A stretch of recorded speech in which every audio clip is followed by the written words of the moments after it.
Hey folks, we're going to talk about schema modes, the defense map, the 3 trauma responses, fight, flight, and freeze, and the solutions.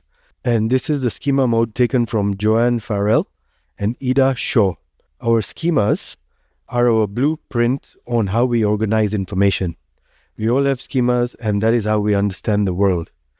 Now, over there we have 18 early maladaptive schemas, and I'll quickly go through those, which are in domain 1, we have disconnection and dejection. Number 1, abandonment. 2, mistrust and abuse. 3, emotional deprivation. 4, defectiveness and shame. And 5 is social isolation. Domain 2 has impaired autonomy and performance. 6, dependence and incompetence. 7, vulnerability to harm and illness. 8, enmeshment and underdeveloped self. And 9 is failure.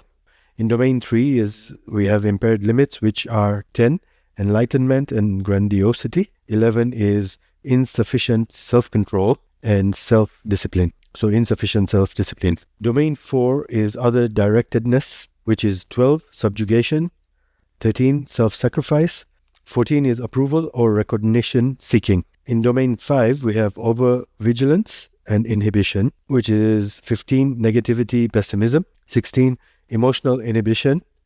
17, unrelenting standards.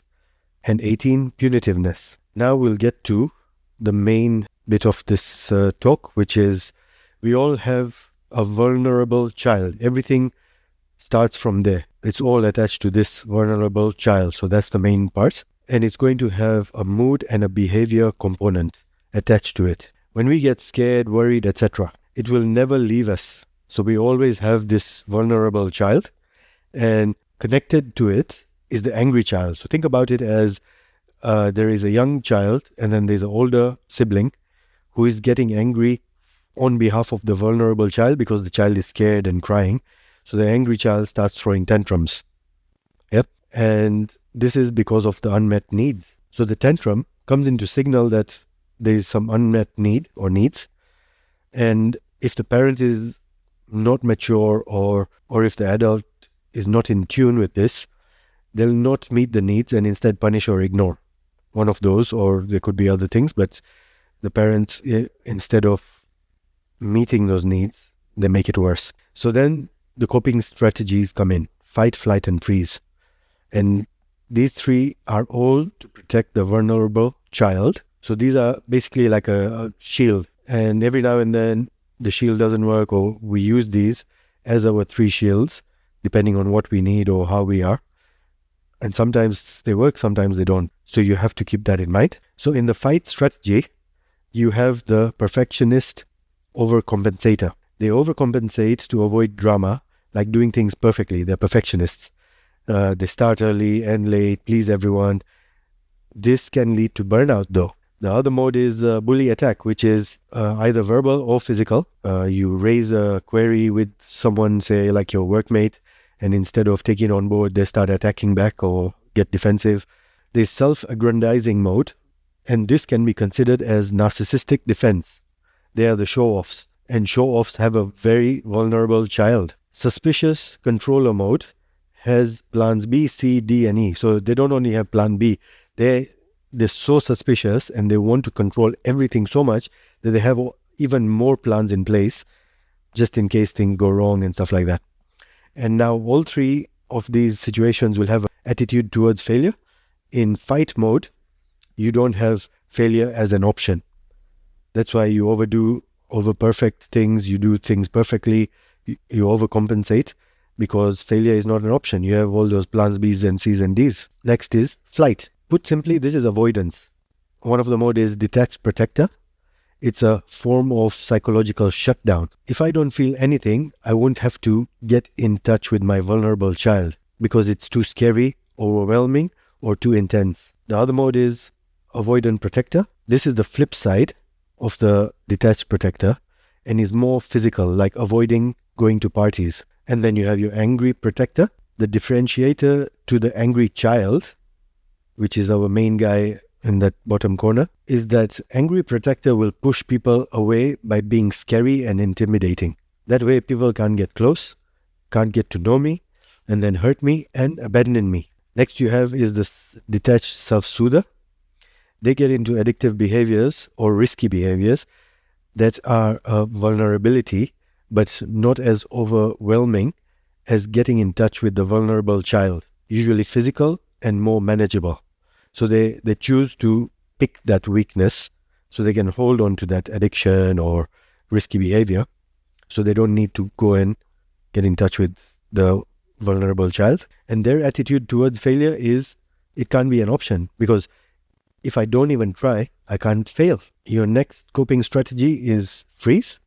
And this one is just one, which is compliant surrender. This is their only strategy, which is give up. So their only strategy is give up. Just go with it.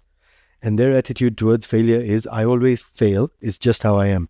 I give up. Now, the next thing we get into is dysfunctional parent modes. When these parent modes happen, the above responses you use help you deflect and it doesn't always work. So you see like those shields you have, they don't always work. The first one we have is the punitive parent.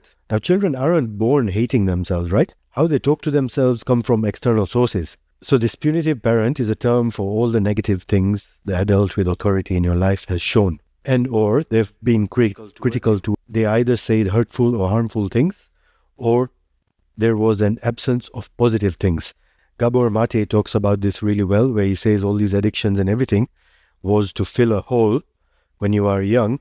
Something should have happened, which didn't happen, or something shouldn't have happened, which happened. So you're dealing with that, with all these dysfunctional habits and lifestyles and things. And this punitive parent, whatever they've said or done, or whatever they haven't said or not done, that becomes your inner critic, where you keep telling yourself that you're no good, you're not good enough, you can't do it, all those kind of things. The next one is demanding parent.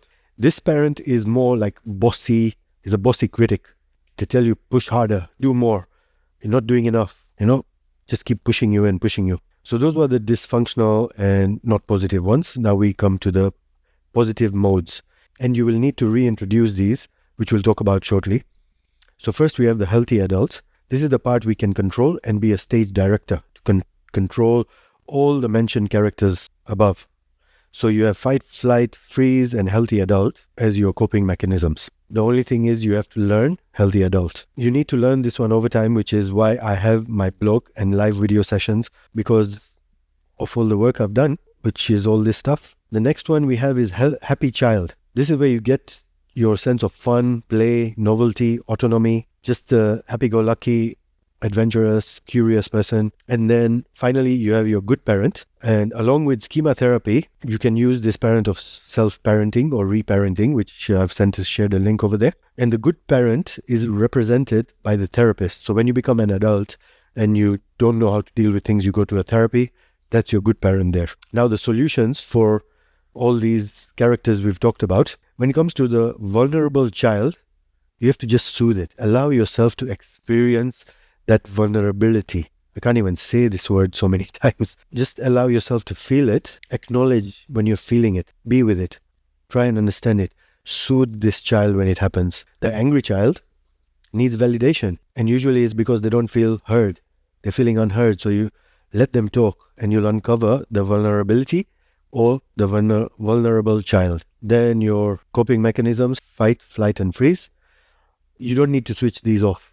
You just need to control them better, as we spoke about that happy, healthy adult who knows how to be a conductor and say, okay, you come into place, because you need all these guys. There are times you will need to fight. You want to protect a loved one, you're going to fight. You can't go anywhere. Or really bad weather is coming, we need to go flight. And freeze, maybe when you need to play dead, but be selective with those. That's the summary for that one. Punitive parent, you just need to banish them. You just need to get rid of this person, your inner critic. Just tell them to go away. Tell them to be quiet. I don't want to hear you. You can make it physical to yourself. This can be your self-talk. Whenever you're doing negative self-talk, you just say, hey, be quiet. You are the punitive parent. You have no place being here. You can even imagine kicking them off a cliff. The demanding parent, this parent you need to negotiate with, because you need that voice for when you need to get things done, when you need that push. And I've done a separate link there for you to understand how you can balance what Dr. Paul Dobranski calls courage and well-being. Next is your healthy adult. This adult you need to develop and flourish. Keep learning how to develop and flourish. And I'll be talking about more of these kind of talks in my either live sessions or my book summaries. In this case, this one would be a book called Games People Play. I think I should link it here. And finally, you have the happy child. And the happy child in you, all you need to do is let it out. Let them play. Go play, go have fun, dance a bit, dance in the rain. A good thing to do is ask yourself, like whenever you feel like a child or whatever, what would the child in you do when you were younger? What would you do if there was no punitive parent telling you to stop and being your inner critic and all that? So yeah, I hope this helps you. And if you have any questions, if you've used any techniques like this, or if you can add to this, please do let me know, because I love collecting this information and sharing it with people. And yeah, I'll see you in the next one.